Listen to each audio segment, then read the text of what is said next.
that question. Yes, there were Oh my, Yes, 64 people died. my God. 64 My people God. died. My God. And you mean to tell me you don't have no, as sophisticated as these aircraft are, you don't have no warning signs, descend or ascend, collision imminent? Bro, No warning signs, no nothing? all they have is excuses. I believe that Jesus Christ. the air traffic controllers dropped the ball. President Trump said the same thing that I said. He said, if the air traffic controllers seem to fail to guide and to provide clear instructions to the pilot. And I agree with him. I already wrote an article this morning and said that. And ABC, with their dumb reporters, I apologize for saying that. ABC reporters are saying where the president is getting that. There was clear communication. Like the media is speaking and defending the air traffic controllers, speaking for them. I am telling you, they dropped the ball because it wasn't a mechanical problem that created the crash or the accident. Okay, it's not mechanical. And they are within the airspace, air traffic controllers, airspace. They're within the US. They're not in Timbuktu. They are within a very congested area that a lot of planes. Since Trump won, like I'm telling you, absolutely ridiculous. I believe that there's a communication failure. I believe air traffic controllers fail to provide clear instructions to the pilot. They spoke with them and said, hey, do you see the plane, the airlines? Yes, I see it. That's it. Okay, what happened after that? Well, what did air traffic control do? Did they say, well, you are going in the path of the plane. You are 10 feet from the plane. You are 100 feet from the plane. You need to turn around and go back to base. 67 fatalities. 67 now. Okay, it was 64 earlier. You know, they didn't do anything. They already, air traffic control saw that that there was an imminent danger, and they did not provide clear instructions to prevent the danger or the accident. That's my problem. And they're saying they're giving excuses about poor visibility, or maybe the helicopter the pilot couldn't clearly see what was going on. Mid-air collision. That is terrifying. It's not just mid-air collision. God, I hope you were with these 67 people. That is terrifying. Mid-air? Mid-air, it's absolutely ridiculous what I'm hearing. It's unexcusable. It is preventable. I believe an investigation is warranted. We need to know, we not only do we need to find the black box, but we also need to get the cameras and pull them. We need to know what's going on inside the air traffic control room. We need to know what's going on. And in fact, if there's no cameras in there, then as of today, they need to install cameras in the air traffic control area. Because first of all, it's not a mechanical problem. It was a military Black Hawk helicopter. Yes, military Black Hawk. Yes, and they said they usually conduct training exercises, excursion exercises in that area. But at the same time, they are not supposed to be near the airport. He was too close to the airport, and air traffic controllers failed to provide clear instructions to the helicopter. Okay, first of all, we should know within a certain feet, then helicopter is not supposed to come close to a major airline. Okay, if a helicopter, other helicopter or flying machine comes within 100 feet or whatever, or 50 feet of a plane that's about to land, then that helicopter have to wait or whatever the case is. Clearly, they realized that there was a problem, and they did not provide clear instructions.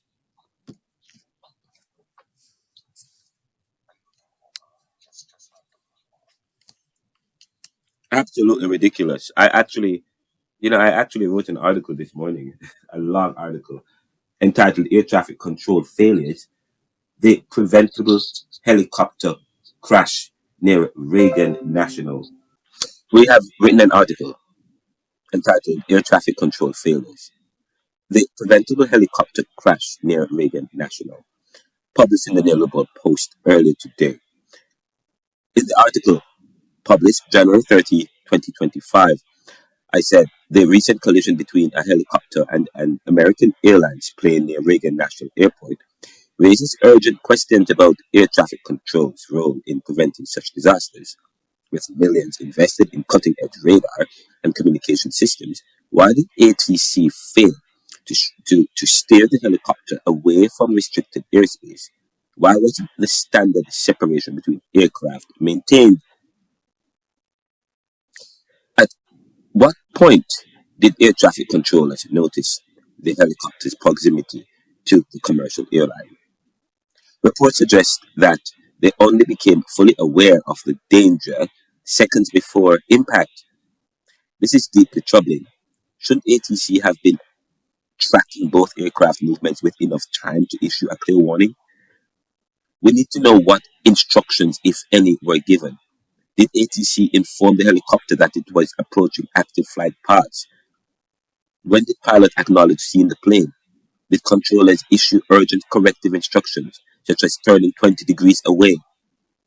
In conditions of poor visibility, was ATC proactive in guiding the helicopter to safety? The question is, was this a preventable tragedy?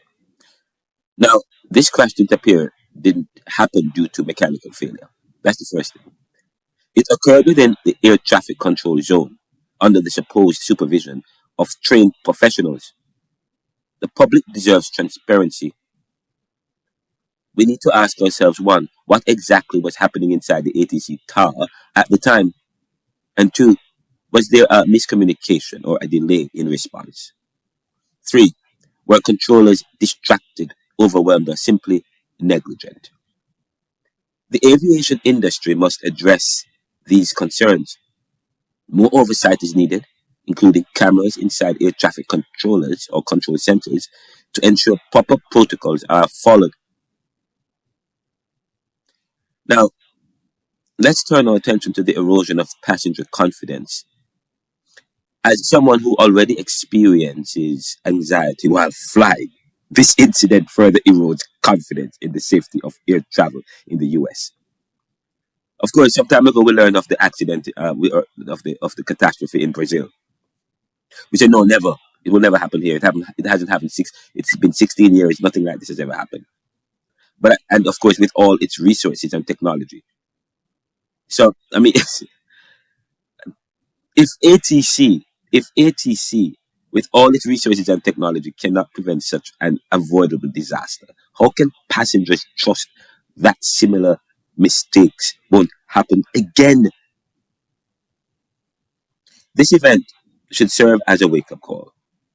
Air traffic control must answer for what went wrong, and reforms must be implemented to prevent future tragedies. Until then, the public has every right to question whether the system designed to protect us is truly doing its job. Of course, I submitted this article in the Neoliberal Post, which was published earlier today. You can visit the Neoliberal, RenaldoCMcKenzie.com, to read the article. Helicopter carrying 3 military service members over the Potomac River in Washington, D.C., while on final approach to Reagan National Airport. Both aircraft crashed instantly and were immediately submerged into the icy waters of the Potomac. Real tragedy. The massive search and rescue mission was underway throughout the night, leveraging every asset at our disposal, and I have to say the local, state, federal, military, including the United States Coast Guard in particular, they've done a phenomenal job. So quick, so fast, it was mobilized immediately. The work has now shifted to a recovery mission. Sadly, there are no survivors. This was a dark and excruciating night in our nation's capital and in our nation's history, and a tragedy of terrible proportions. As one nation, we grieve for every precious soul that has been taken from us so suddenly, and we are a country of we are in mourning. This has really shaken a lot of people, including people, very sadly, from other nations who were on the flight. For the family members back in Wichita, Kansas, here in Washington, D.C., and throughout the United States and in Russia, we have a Russia contingent, some very talented people. Unfortunately, were on that plane. Very, very, very sorry about that. Whose loved ones were aboard the passenger jet. We can only begin to imagine the agony that you're all feeling nothing worse. On behalf of the First Lady, myself, and 340 million Americans, our hearts are shattered alongside yours, and our prayers are with you now. And in the days to come, we'll be working very, very diligently in the days to come. We're here for you to wipe away the tears and to offer you our devotion, our love, and our support. There's great support. In moments like this, the differences between Americans fade to nothing compared to the bonds of affection and loyalty that unite us all, both as Americans and even as nations. We are one family, and today we are all heartbroken. We're all searching for answers. That icy Potomac, it was a cold, cold night, cold water. We're all overcome with the grief for many who have so tragically perished, will no longer be with us. Together we take solace in the knowledge that their journey ended not in the cold waters of the Potomac, but in the warm embrace of a loving God. We do not know what led to this crash, but we have some very strong opinions and ideas, and I think we'll probably state those opinions now.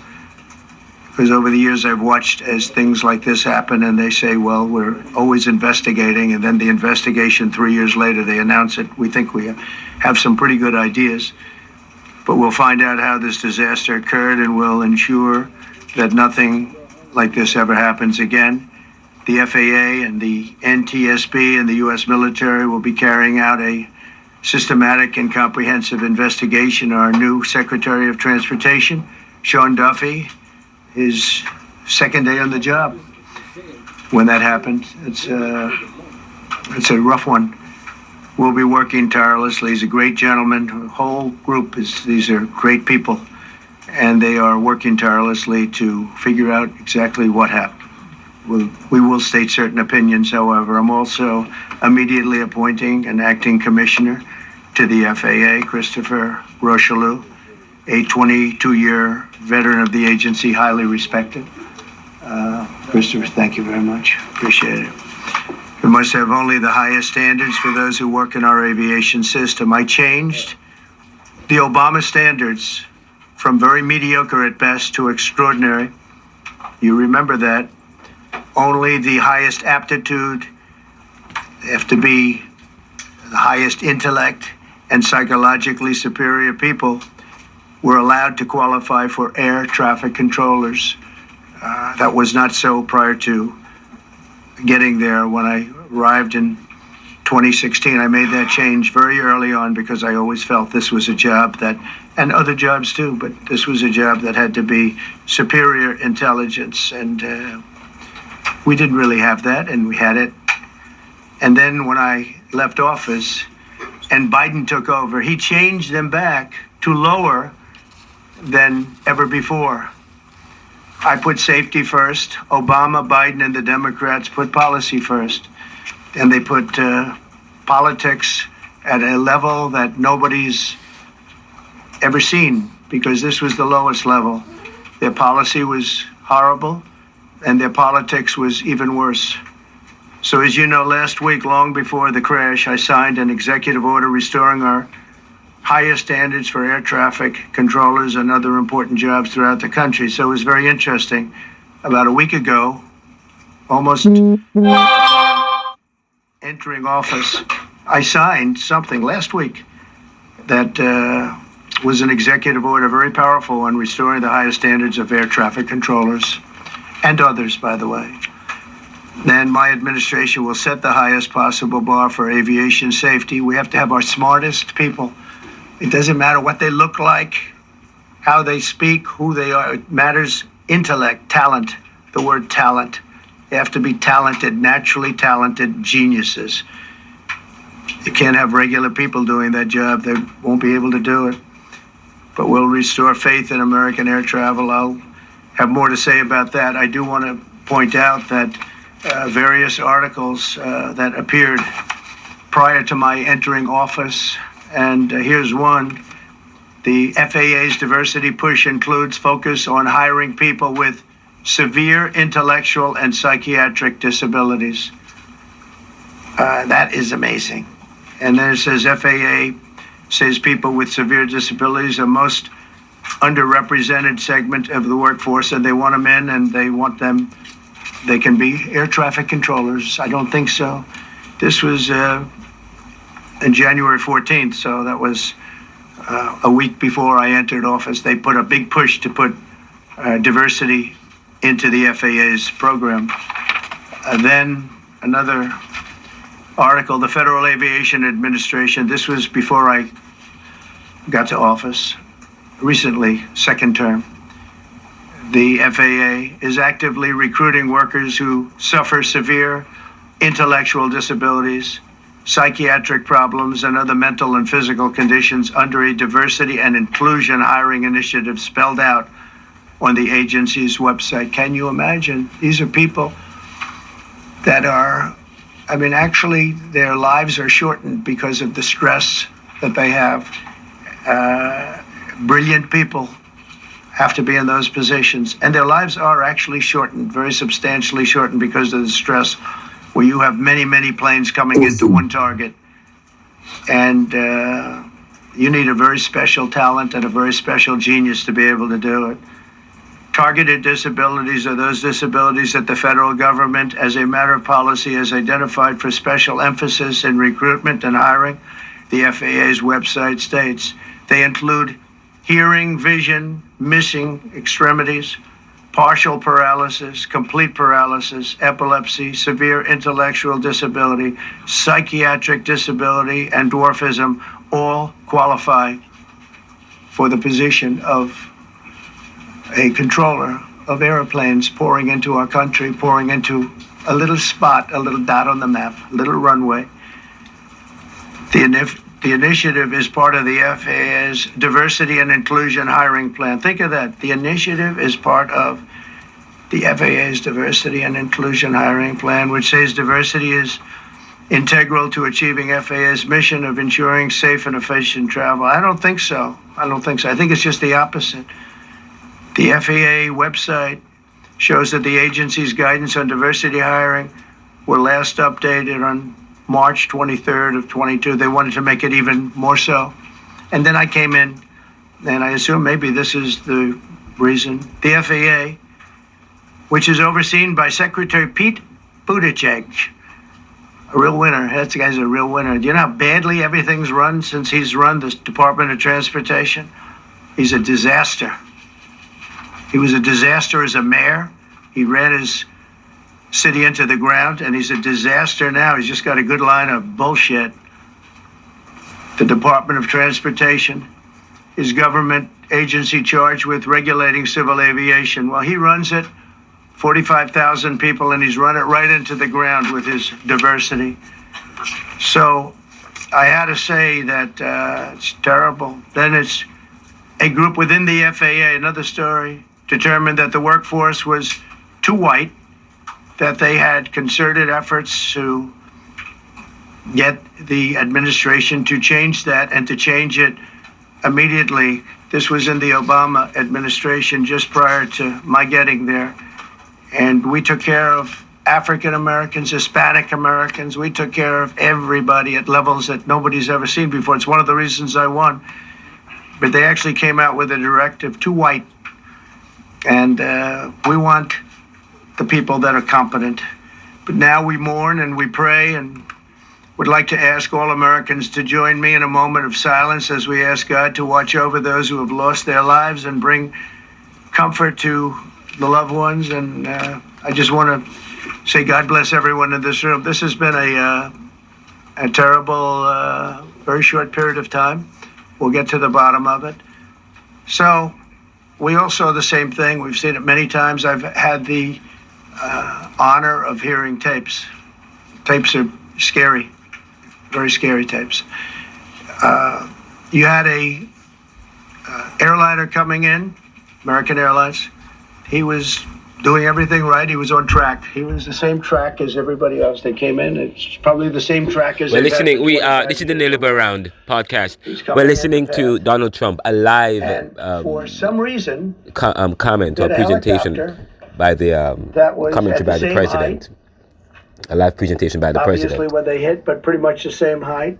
commenting on the going disaster at an angle that was in D.C. unbelievably bad. When the air traffic controller said, "Do you see?" He was talking about, but there was very little time left when that was stated. And then also he said, "Follow him in," and then almost immediately after that, seconds after that, there was the crash that took place. Well, you follow him in, that means like everything's fine. Follow him in. You had a pilot problem from the standpoint of the helicopter. I mean, because it was visual. It was a very clear night. It was cold but clear, and clear as you could be. The American Airlines plane had lights blazing. They had all their landing lights on. I could see it from the Kennedy Center tape. We had a tape up on the Kennedy Center. That seems to be the primary. Thus far, I'm sure we'll see other tapes because it's such an area where there are a lot of cameras looking up into the air, into space. So we'll probably see many other shots of it before too much time goes by. But we had a situation where you had a helicopter that had the ability to stop. I have helicopters. You can stop a helicopter very quickly. It had the ability to go up or down. It had the ability to turn. And the turn it made was not the correct turn, obviously. And it did somewhat the opposite of what it was told. We don't know that would have been the difference because the timing was so tight. It was so little. There was so little time to think.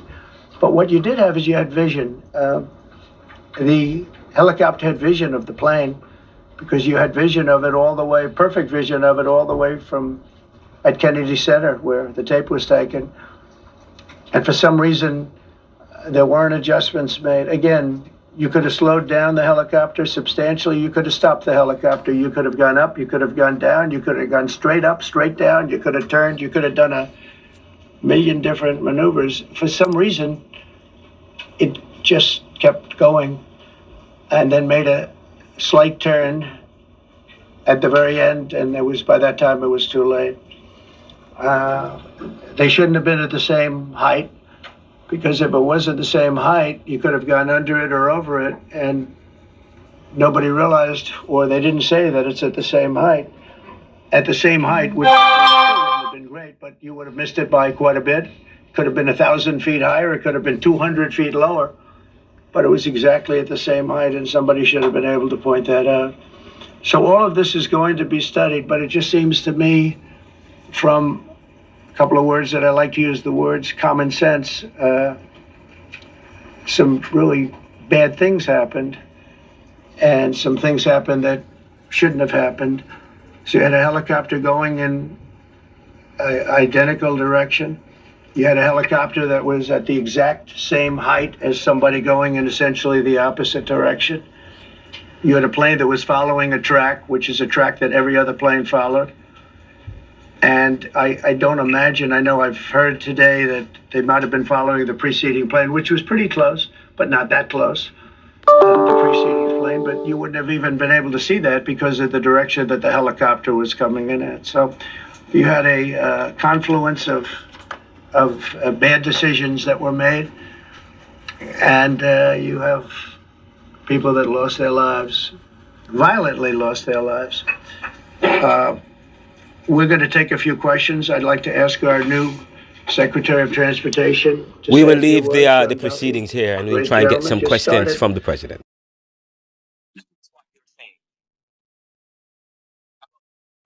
So wait, hold on. You're saying that President Trump's presentation just now, or press conference, you're saying that he was politicizing the issue. Yes. He was not being presidential. He was being political. That's Renaldo. It's not the first time it happened. They never present. When they had the crash in Washington, not Washington, D.C., Baltimore, at the port, I was watching Fox News, and everybody came on there. You know what they said why it happened, Renaldo? What? When the black mayor came out, they were attacking him, saying, "Oh, look at this little black mayor, hoodlum, but he's a mayor." That's the reason why it happened. I'm telling you right now, the DEI issue that you're talking about is not the DEI. You're talking about, oh, they give us money to this and services to invest in these things and this one position and stuff. No, Ronaldo, they are attacking it, saying that because of DEI, we have people who are black who are in position of power and leadership. And the reason why we have a breakdown of systems and a clash or anything bad happen is because of DEI, which is because you have black people in position of power. That's what they're trying to say. This is why I'm against it. Well, the question is, the people who were in the towers, are they people who benefited from DEI? The air traffic controllers were working last night. Um, are they people who benefited from DEI? Were they black or brown people? Were they of low income status? Or were they people who did not benefit from DEI? Or what were they? I mean, Well, we guess don't what? know. No one is We going to don't. talk We about can only that. make an assumption. No one wants. Renaldo, they don't want to hear that. President Trump don't talk about that. Fox News is not going to say that. The only thing they're going to say is the reason why it happened is because of DEI. Point blank. Well, I mean, he made reference to DEI, but he also made reference to the point to other things. Okay, I mean, and he said he did say that they're going to investigate it, but he spared no chance to the political. So yes, I agree with you on that front. Um, I don't believe it is. I mean, he strongly believes that the academic and educational levels of people in the towers may have something to do with what happened today, and he believes that part of that stems from the policy that has created safety issues. So I mean, that's you can look at it like that. Um, You are not. You sound nice and amazing when you say it that way.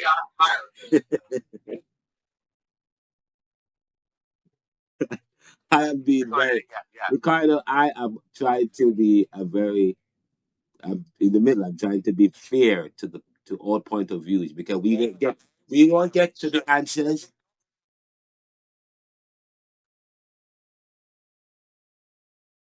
Well, he didn't just come out and say DEI. He had released a press. Yeah. Watching it right now. Well, he said it earlier. I mean, he said it today in the press conference. Yeah. Jumping over the fact that the Baltimore bridge collapsed was also DEI. Are you agreeing with that analysis or assessment? Oh, he said that? What do you mean? Oh, he said that. It happened. It was on, they had a DEI mayor. Renaldo, you don't understand what's going on. They're using every opportunity.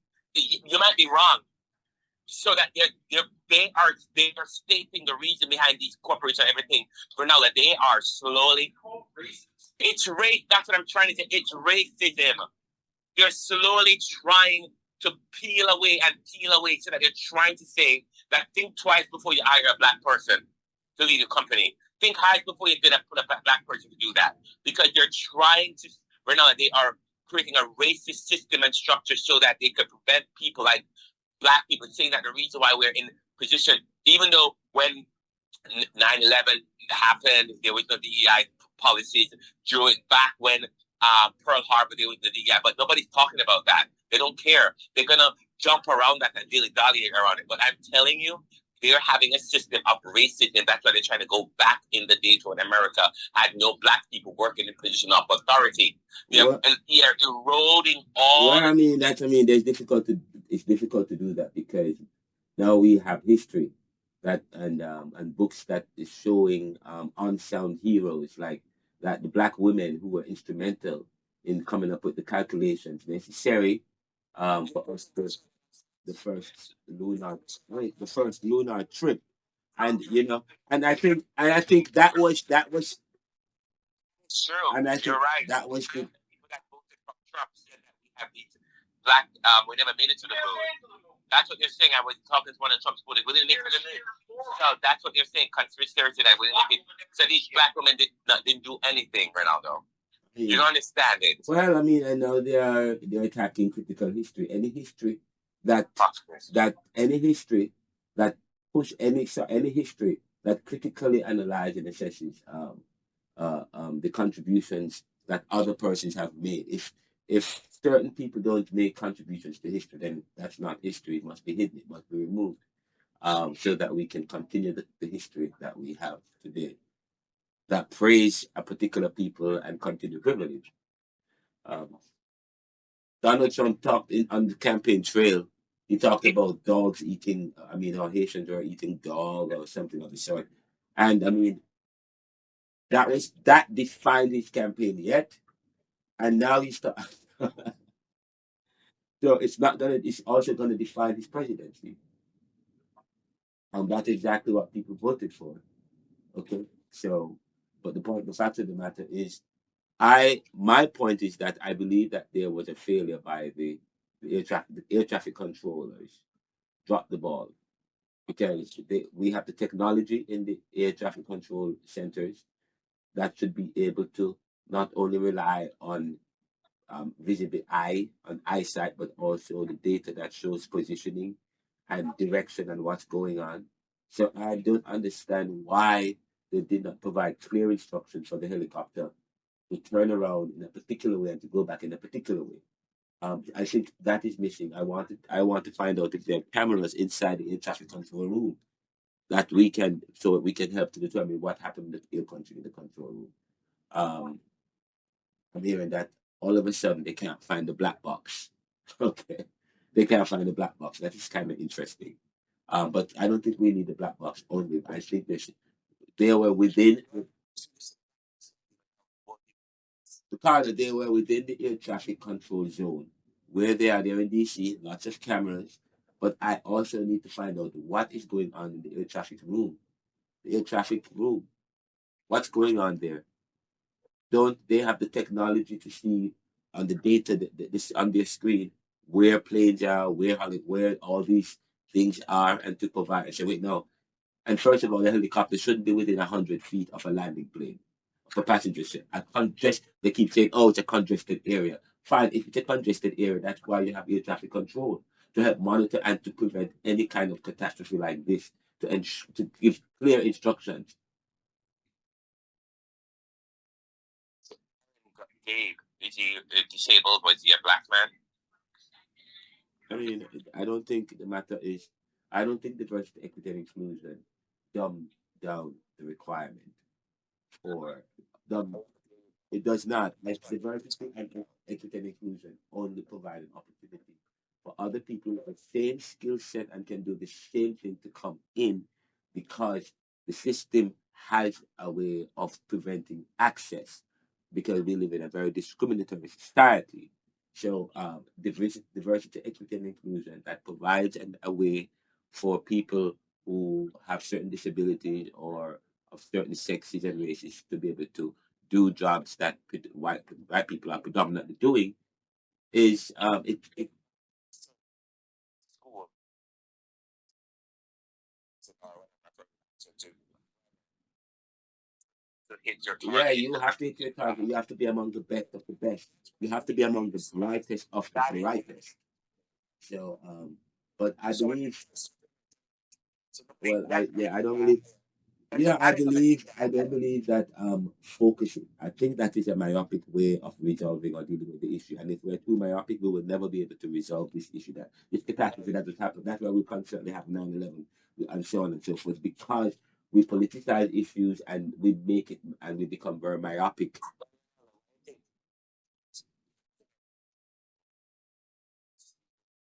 Going on the news and being out front, he's politicizing thing. Like he talking about condition pricing in New York, he wants to get rid of it. That's not his job. He can't be going into New York City State to say he's going to eliminate condition pricing. That's not his job. He has no authority to go into states and make rules like that. You know what I mean? That's a state law. It has nothing to do with the federal. Well, I mean, they want federal law in some instance, sorry, they want to do away with federal government. It's too big, and they want to give it back to the state. But there are some things that they want to impose on the state. So if they want to have their cake and eat it, something, whatever the case, whatever that is. Yes, they want big government. They want big government. They want to tell people what to do. Then you talk about abortion and right to life. It's a state matter, and yet still they're going into the state, telling the state what they have to do. This is just ridiculous. Anyway, I have to drive to the city. Yeah, All right. well, but this is good. This is good. But yeah, this is good. I believe though that that was Ricardo providing a comment and a reaction to to Donald Trump's recent press conference concerning the crashing of the Black Hawk military helicopter, crashing into the American Airlines passenger jet, killing 67. Of course, he believed that Donald Trump had politicized the issue by talking about diversity, equity, and inclusion, and their fight to getting rid of it and making it and doing and what is known and doing what is known as a pseudo appeal, comparing pseudo appeal of DEI to some or an alleged discrepancy as if the problem was DEI. But but um, but I agree with Donald Trump in the sense that we need to do an investigation, and something happened in the control room that we need to investigate. I believe that the people who are within the control rooms who are in aviation centers must be intelligent and above board. They must be astute, accurate, clear-minded, psychologically and mentally sound, cognitively sound. So we hope that we'll get to the bottom of this. This is the Neoliberal podcast. We actually have an update on the DC plane crash. They actually have recovered the black box. Earlier when we did the when we carried this this podcast, we had the information was that they could not find the black box. But I understand that they recovered the black box in the helicopter, in the Black Hawk helicopter. I'm not sure if they're able to recover any information that would give them some more insights as to why the helicopter, this retired pilot who is flying the helicopter, why he would fly, why he would disregard instructions of the air traffic controllers, because now they are alluding to that. I don't know if that's true. Not only that, why is it that the helicopter was allowed to fly so close to Reagan Airport, a busy airport where planes are actively landing and taking off? They should have grounded all aircraft surrounding that. That's not associated with any major jet, any major airlines or so on.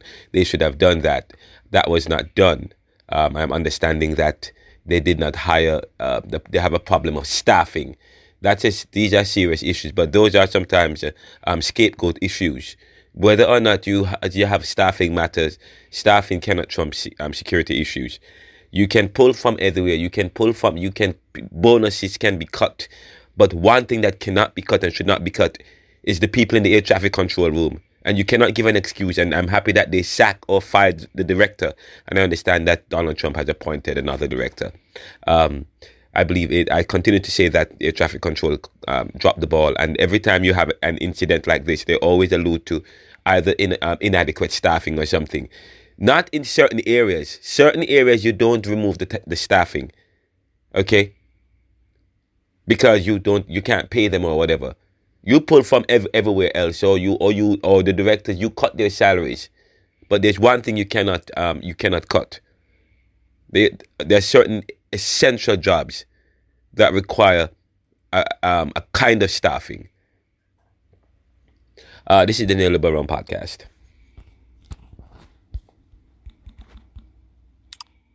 We have an update on this news story. There's so much news coming in. I was just speaking with someone who just showed me a news article that's available in PBS.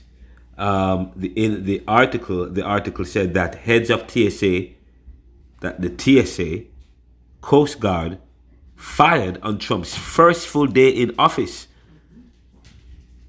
and by Wednesday, we are hearing of this catastrophe.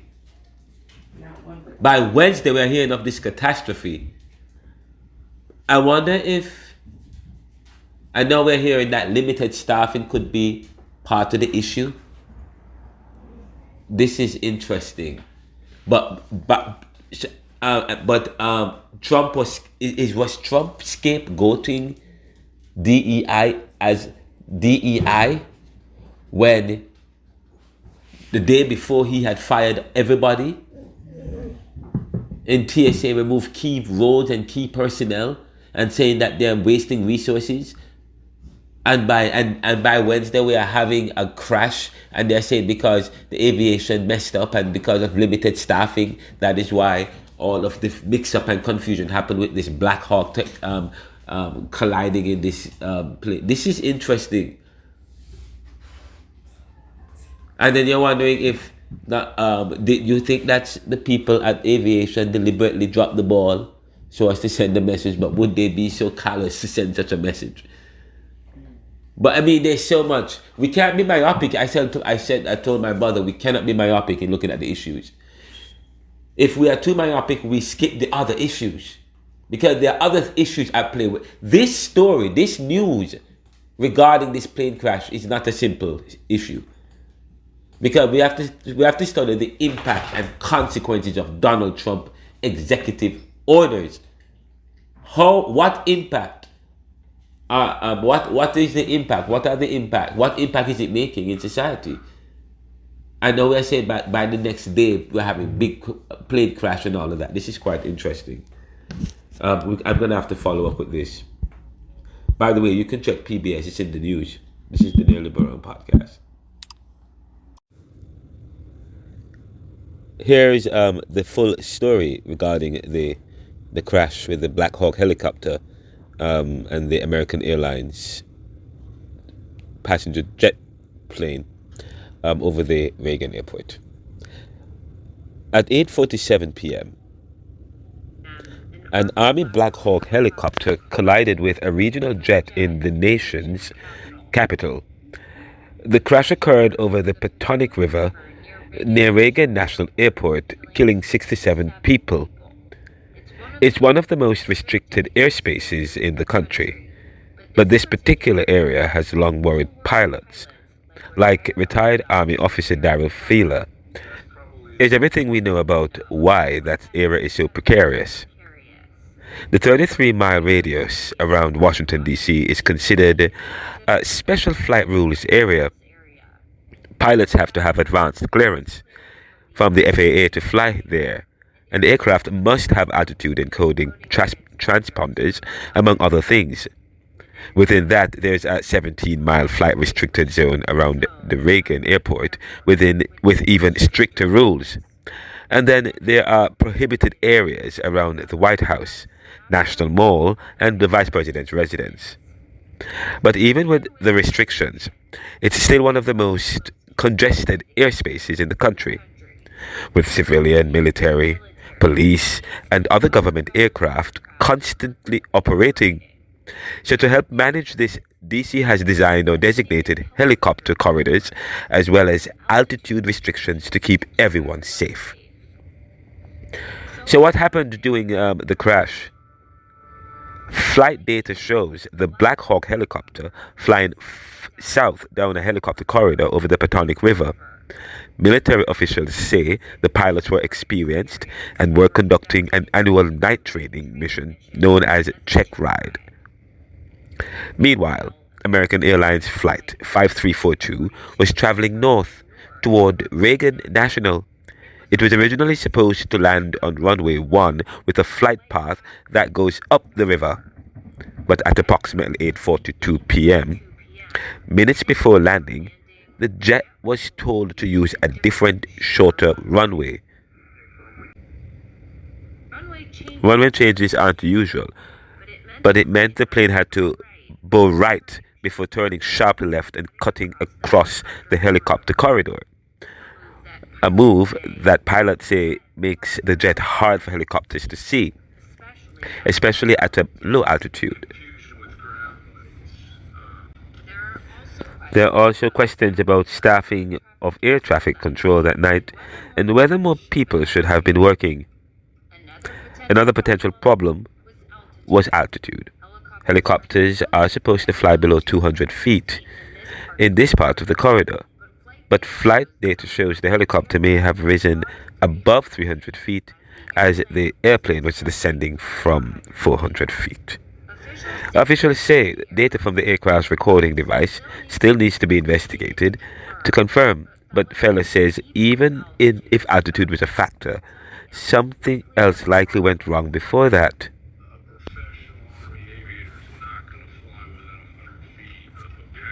Altitude. Confusion with ground lights is what it's called. When you're flying south and you get just to the east of the airport, off to the left is southeast DC. And so there's a lot of city lights, street lights. I-295 is over there, so there's a lot of vehicle lights. What happens is low-flying aircraft will get lost in the background of all those city lights, and you can't see them if they're moving towards you, away from you, or you can't see them at all. During a White House briefing, Pete Hegseth said this. Some sort of an elevation issue that we have immediately begun investigating at the DoD and Army level. Army CID is on the ground investigating. Top tier aviation assets inside the DoD are investigating, sir, to get to the bottom of it so that it does not happen again, because it's absolutely unacceptable. That's where we'll leave it for now. I'm Renaldo McKenzie, the host of the Neoliberal podcast. And I would like to thank Dante Nelson, our co-producer, Ricardo McKenzie, a senior contributor, Marie Smith, another guest of the show, Sandria Reason, a researcher and a contributor of the show, and all the other studio guests and those persons who have made this show possible. We want to thank the Associated Press, the White House press team. We also want to thank the Washington journals and those persons and the team that has helped us to make this show possible. I'm Renaldo McKenzie. Of course, please get your copy of Neoliberalism, my textbook, which is available at store.neoliberal.com. And you can also message me on Twitter at Renaldo McKenzie. Check out our podcast at anchor.fm/neoliberal, available on any stream, and YouTube channel at Renaldo McKenzie. Please check out the new series of Caribbean Thought 2025, which is available on the podcast. And please let us know how we can improve. Subscribe to the Neoliberal Post and send and donate to us. You can visit us at anchor.fm/neoliberal/support and theneoliberal.com. Welcome.